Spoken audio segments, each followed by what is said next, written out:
Hello everybody, my name is Necroxis. I'm going to do something that I usually don't do, and that's a movie review. I'm going to be reviewing the new Star Wars The Force Awakens. Caveat right here, before I get into any of my opinions on it, because I know immediately all the comments that are disagreeing with what I have to say are going to say, we don't know yet because the whole trilogy is not out. The caveat here, okay, there's an official caveat right here. So, please, remember this when you're commenting.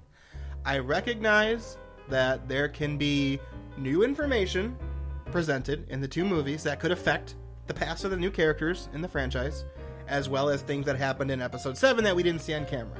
I fully recognize that. So, there. Because every time I see anyone who criticizes the new movie, that seems to be the excuse. So, before I get into it, once again, spoiler alert. Be spoiling all of the new Star Wars movie. If you don't want spoilers, don't watch this. Are you ready? Here we go. Okay, Star Wars, The Force Awakens. Before I begin, I would like to say that I am a big Star Wars fan. I am not what I would consider a lore expert on Star Wars. I would consider myself a lore expert on Warcraft. I don't feel like I'm being pompous when I say that. I know my shit about Warcraft. Star Wars, I know some things, not a lot. I don't know that much of the extended material. I know various vague or big topic things, like for example, you know, the Solo twins. I know about them. So when I get into Star Wars, let's see. I saw the movie. It was pretty good. I thought it was pretty good. I don't think that it was as amazing as, for some reason, everyone else seems to think so. There are a couple people I know who hated it, which I don't think it's bad. And then there's everybody else who I think thinks it's like the best movie ever, and I don't think that either. I think it's a very good movie. I think there are some definite problems with it. I think it's miles ahead of the episodes 1, 2, and 3, naturally. Those were terrible. I think it's miles ahead of that, but I don't think it's as good as A New Hope or Empire Strikes Back. I think it's a little better than Return of the Jedi, which I don't think is fantastic, but it's okay. So, where do I want to start? Let's get right into not my biggest problem. I mean, it pretty much is my biggest problem. The character of Rey. Now, I have seen a lot of people having this discussion online. Basically, everything you can say on the topic has already been said.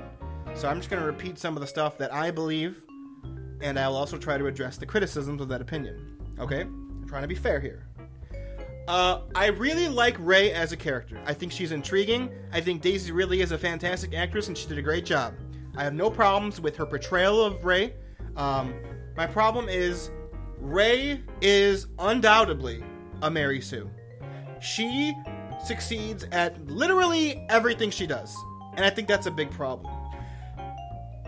I think it's fine if you want to make the argument, and then this directly is what I'm talking about when I made that statement earlier about explanations in further movies. I think it's completely fine to make the argument that because she has always been Force sensitive, Rey has always been getting help from the Force in everything she does. My problem is they don't state that directly. They all but say those words, but they leave it up to implication. And if you're going to sit there and tell me as a fan theory of Star Wars that the reason Rey doesn't need help when she's fighting, she doesn't need help when she's convincing the guy to let BB-8 go, she doesn't need help when she fights off those two guys trying to get BB-8, she doesn't need help when she knows how to fix the fucking Millennium Falcon, she somehow knows how to fly the Millennium Falcon, despite the fact that she flat out says she has not flown a ship like that, and she only knows how to pilot those little hover bikes that she has. I don't know what they're called. Once again, I'm not an expert on the lore. I'm sure there's a name for them that I just don't know. She wouldn't be as good at flying the Millennium Falcon as Han Solo. She spends about 2 minutes learning how to do it, and then is like an expert immediately. Let's see. She escapes from Kylo Ren's capture. Literally seconds after discovering she's a Force user, she knows how to do the Jedi mind trick. She is able to successfully fight off Kylo Ren. There will be a further conversation about Kylo Ren and Rey's fight. I don't care really that much about that one. But she literally succeeds at 100% of what she does. And that is a Mary Sue. That is someone who never fails.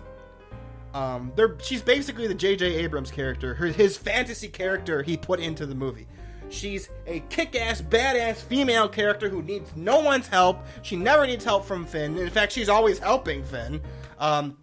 She never fails at anything she does. The only time she arguably fails is when she gets captured by Kylo Ren, and then she frees herself immediately afterwards.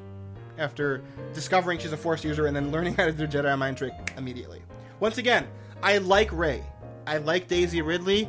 I just wish they would have taken a couple of those things that she does, like just pull them out of the character and put them into maybe Finn. Because Finn is like a bumbling idiot stormtrooper who left because he hated what the First Order was doing, which was fine. He had PTSD, basically, after seeing all those civilians being killed, which was fine, and it was great. That was a great part of his character. I love that part of his character. That's not a negative. But when you combine it with everything else that he can't do, he is an average fighter in a ship at best. He's an average user of blasters at best. He fails, literally every time he tries to do something. He tries to help Rey. She doesn't need his help. In fact, he's more of a hindrance to her. He doesn't know how to do anything on the Millennium Falcon. He's a coward, and he runs away during the bar at Maz Kanata's scene, which is fine. All of those things individually are fine, but when you put them all together and that's all he is, he's a little lacking. That being said, once again, stow the hate. I like Finn as a character. I think he's a good character. I'm being precautious here because I've seen so much hatred for people online who have anything negative to say about Force Awakens. And I want to be clear. I like Rey's character. I like Daisy Ridley. I like Finn. I like John Boyega. They both did a fantastic job portraying the characters. They're one-dimensional. I guess that's my problem. They're one-dimensional. Daisy Ridley's character is, I'm awesome at everything I do. Finn's character is, I'm bad at pretty much everything I do. They could have split that in half and made Daisy Ridley good at some stuff and bad at some other things, and Finn good at some stuff and bad at some other things. Arguably, Finn is good at shooting, but he's okay at best. So, the counter to this argument of Rey is a Mary Sue is, but Luke Skywalker is also a Mary Sue, and no one had a problem with that, and that is wrong. Luke Skywalker was not a Mary Sue. Luke Skywalker failed at basically everything he tried to do in the Episode 4, A New Hope. He has to get saved by the Sand People, by Obi-Wan Kenobi. He has to be saved from the people at the bar, once again, by Obi-Wan Kenobi. He has to be saved by Han and Luke when they're all escaping on a Death Star. He needs help from Obi-Wan Kenobi to destroy the Death Star. He doesn't really do anything of his own accord and succeeds. Now, if we put Rey in Episode 4 in place of Luke Skywalker, Rey would have fought off the Sand People. She would have either fought off or convinced the people at the bar. She would have saved everybody on the Death Star, including Leia and Han. She would have been the star who saved everyone. She would have been able to be expertly maneuver through the trenches of the Death Star and blew it up without anybody's help. She would have probably beat Darth Vader in Episode 5. She would have saved everybody in Jabba's palace in Episode 6 instead of them all getting captured. Rey has succeeded at literally everything she's done. Once again, I understand the argument of you're comparing a character with one movie versus a character with 3. But I think that excuse only goes so far. So, that's my argument for Rey. Feel free to hate and dislike this video just because you don't agree with me. I'm saying that sarcastically because I feel like people dislike stuff just because they don't agree. Explain why! Explain why I'm wrong in what I say. I'm open to being wrong. I'm not an expert on Star Wars lore. I'm much more rigid on Warcraft lore, in my opinion, because I know, everything. Literally everything, I feel like. Is that pompous? I don't know. I feel like it's warranted. But for Star Wars, I don't know everything. So I'm open to being wrong. Explain to me why I'm wrong. Just don't call me stupid and me being wrong. So, that's my biggest problem. Once again, I still like Rey. I still like Daisy Ridley. Let's move on to some other negatives, because I want to end on the positives, because there were a lot more positive than negatives. Let's see. So, on my list, we have Rey. We have Finn, didn't have much to do, and he was always failing at stuff. Captain Phasma, I don't know why they didn't use Captain Phasma in that fight between Finn and that random stormtrooper. Captain Phasma had, literally nothing to do this whole movie except get captured and then bring down the shields. She already is that. She already has that storyline of, Finn is a traitor to the Order and let's go get him. He's a bad and he's a traitor. Why didn't they just put her in that role to fight Finn when he had the lightsaber when they were on Maz Kanata's planet, whatever it was called? I don't know. When you get Gwendolyn Christie from Game of Thrones, who's fucking awesome, and give her like no screen time, we never see her face. She doesn't do anything. She yells some shit and then gets captured. The caveat is, before you comment, stop your comment now. I know that J.J. Abrams didn't intend on Captain Phasma being a big role. They didn't know they were going to get Gwendolyn Christie, who plays Brienne of Tarth on Game of Thrones. They didn't know they were getting her until the script was much farther along. I understand. And I don't have this problem that I have with Rey that I have with her, because he's flat out said, J.J. Abrams, even though he's not involved in the next two movies as a director, that they'll have bigger roles in the next two movies, and I'm fine with that. I just wish she did other stuff. My only real criticism with Captain Phasma is, why didn't they use her in that scene? It was a perfect scene for her. I don't get why they did that. Let's see. My last actual criticism, I think, is that Luke was majorly cock-teased. As like a big part of the movie, he's on the posters. You don't see his face, but he's on the posters. It's hinted at in all the trailers that he's a big part of the movie. He's got about, 2 minutes of screen time and says nothing. He was cool. Mark Hamill looked awesome. He looked great. Luke was cool. I just feel like they were being really disingenuous with the marketing. So, those are all the negatives. If you guys watch my reviews, you know that I like the negatives, doing them first so we can end on a positive note. So, let's go to the positive stuff. Poe Dameron, fantastic. I love his character. Finn and Poe, bro team forever. I think they're the best part of the movie. Aside from Harrison Ford, he's clearly the best part of the movie. But aside from Harrison Ford, Foe and Pin were fantastic. Foe and Pin? Wow. Finn and Poe were fantastic.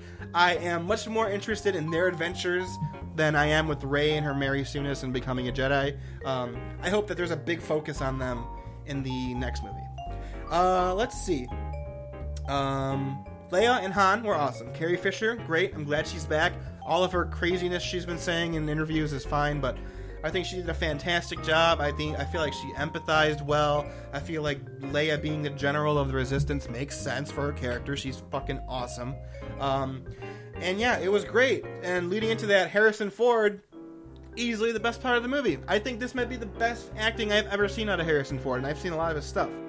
Han Solo was fantastic. He was exactly like Han Solo from the original trilogy. Now, I have to say, I wasn't surprised at his death because I had it spoiled to me, but that being said, the second that he stepped on that bridge, even if I didn't know that, I knew he was going to die. It was very clear. There was no way they were going to redeem Kylo Ren in the first movie. I still feel like Kylo Ren's going to get redeemed at the end of the trilogy. He's not going to die. He's not going to die and be redeemed like Darth Vader. I think he's just going to be redeemed and turned against Snoke. But it was obvious he was going to die. Moving on to Kylo Ren. Fantastic. I think he's way more interesting than Darth Vader. I've seen a lot of people make this argument, and I agree 100%. Kylo Ren, Ben Solo, was or is what Anakin Skywalker should have been as a character in the prequel trilogy. He was a tragic character. He was flitting between a light and a dark side. He didn't know what to do. He hated his parents for his perceived slights against him. He was angsty and he was moody. He was powerful. You understood why he was the way he was. He wasn't just this one-note douchebag evil character who just switches and kills a bunch of little kids in episode 3 for no reason, just because he's got to be evil, and they had to make him Darth Vader by the end of the trilogy. But, so, Kylo Ren, fantastic villain. I think he's infinitely more interesting than Darth Vader. I know Darth Vader is like the iconic villain in all of narrative history, and I like Darth Vader. I just don't think Darth Vader's interesting. He's a cool character, he has definitely a cool look, he's powerful and all that goodness. He is very boring. He's one note, he's evil. He's evil, and then he becomes good because Luke convinces him. But I think Kylo Ren is the polar opposite of that. He's interesting. He's not exactly evil, even though he kills Harrison Ford. He kills his father. I'm convinced he's going to be redeemed at the end. He's just everything I wanted in Adam Driver's performance. I was one of those people who were like, Adam fucking Driver, the guy from Girls? What the fuck?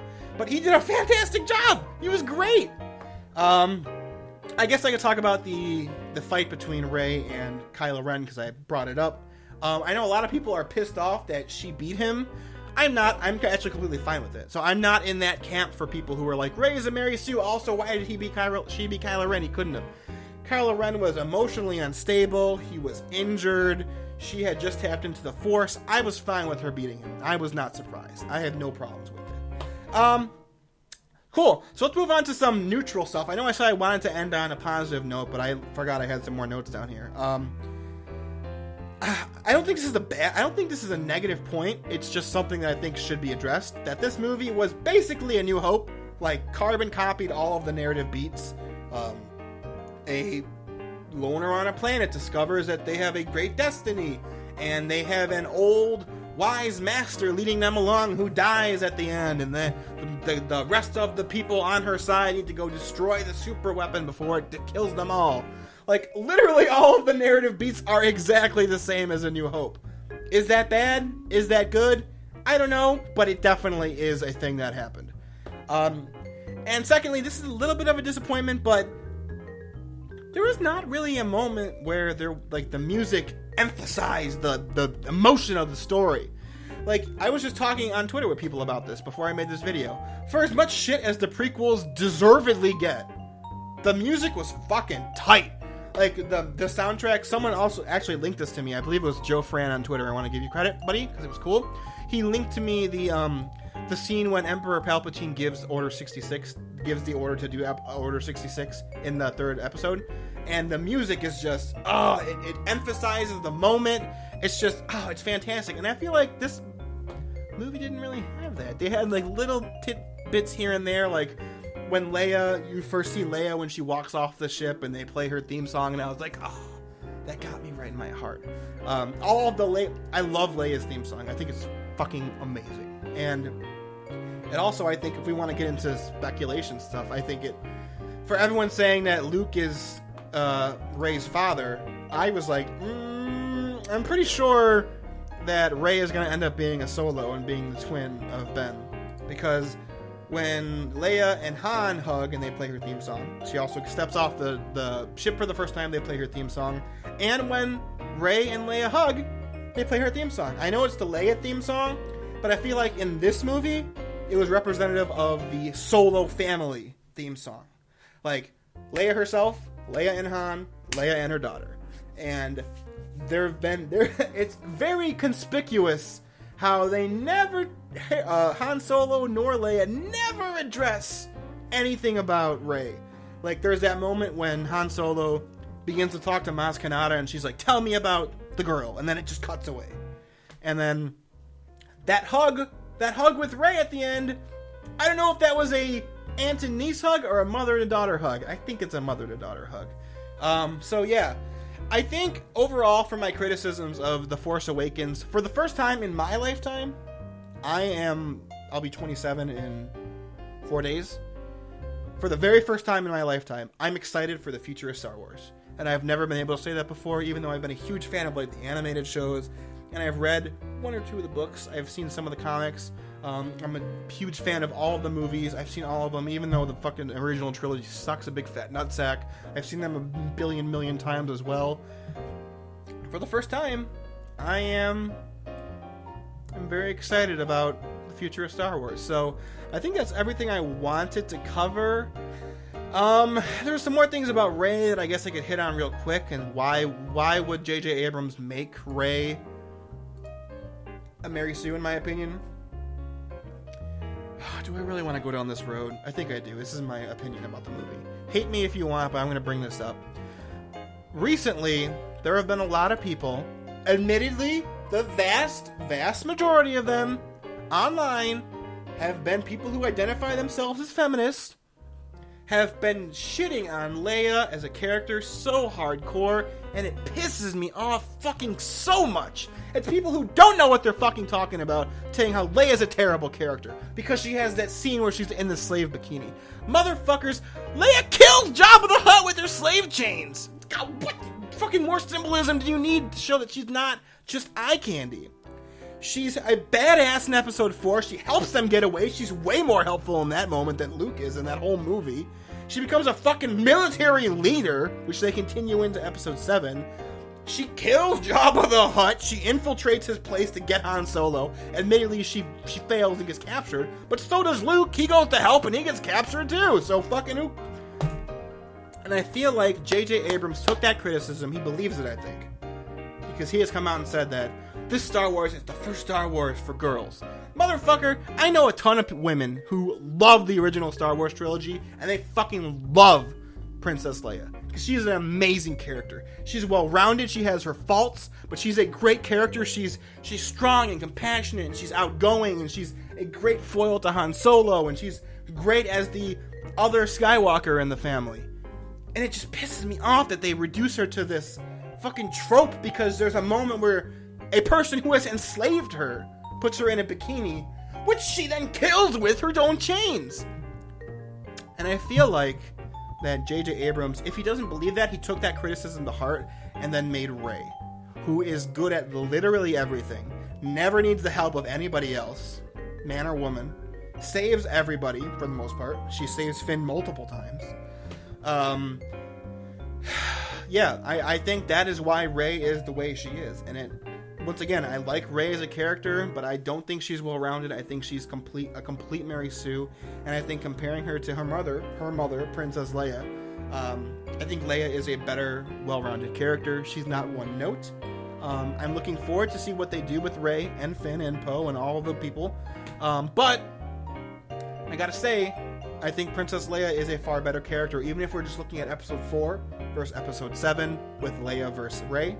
I have to keep repeating this because I'm going to get so much hatred for it. I don't dislike Rey, and I like Daisy Ridley and what she did. But that doesn't change the fact that I can also find fault in that character. So, that's my thoughts on Star Wars The Force Awakens. I lied. I ended on a negative note. But, when have I ever stuck to the script? So, that's my review. I don't really like giving movie scores, but if I had to give it a score out of 5... 4 out of 5. I was struggling between 3.5 and 4 out of 5. I'll give it a 4 because even though I've been criticizing it's Star Wars. It has to get a little bit of a bump, but we can still criticize it. So I would probably, if it wasn't Star Wars, give it a 3.5. But because it's fucking Star Wars, it gets a 4. 4 out of 5 for me. Let me know when you saw Star Wars, if you did. Hopefully you did, because I spoiled the shit out of it. Let me know what you thought about Star Wars. Tell me about how wrong I am about Rey in the comments below. But yeah, thanks for watching, everyone. Once again, if you didn't know or didn't watch my update video for 2015 about the channel, I'm doing a stream on New Year's Eve. We're going to be streaming for a long, long time. Probably 6 or 7 o'clock I'm going to be starting, going all the way till whenever. I'm streaming Fallout 4 for the first time. My first impressions of Fallout 4 as someone who Fallout is probably their favorite franchise in existence. Very close with Warcraft. I don't know which one is higher, but very close. So, my Twitch is twitch.tv/Necroxis9. Follow me there, and also follow me on Twitter to know when I go live. But yeah, thanks for watching, everyone. I'll see you next time, and farewell.